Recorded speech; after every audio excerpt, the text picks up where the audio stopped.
Lancée officiellement le 16 avril dernier, l'opération de déclaration des conflits d'intérêts a commencé à recevoir ses premiers adhérents ce 18 avril, avec en ligne de mire le passage des membres du gouvernement, à savoir la ministre de l'économie forestière et celle chargée du département de l'industrie touristique, culturelle et des loisirs, et celui de la jeunesse, des sports, de l'éducation civique, de la formation qualifiante et de l'emploi. Après avoir passé à l'acte, Rosalie Matondo et Hugues Ngwelondele n'ont pas manqué d'exprimer leur ressenti sur cette démarche.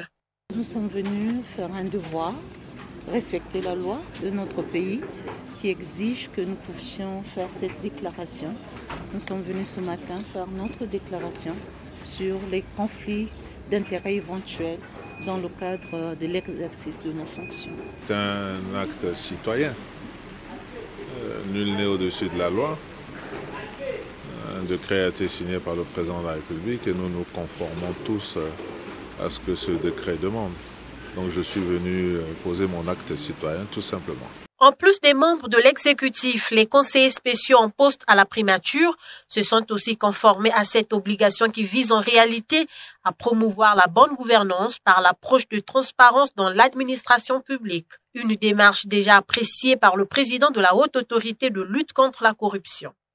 L'opération est très bien lancée et je m'aperçois que le Congolais commence à prendre conscience. Tel que je vois le mouvement des autorités. Et on a décidé à faire émerger notre pays à travers, disons, l'application de ce décret. Ce décret sur la déclaration du conflit d'intérêts. Emmanuel Ondongo Olita espère surtout obtenir de bons résultats au terme de cette opération qui concerne également les cadres de sa structure. C'est ce qui explique son optimisme à cet effet, bien que la campagne soit encore à ses premières heures. Et tout va bien. J'ai confiance aux Congolais, aux cadres qui sont assujettis à cette obligation. Et je me rends compte aussi que les Congolais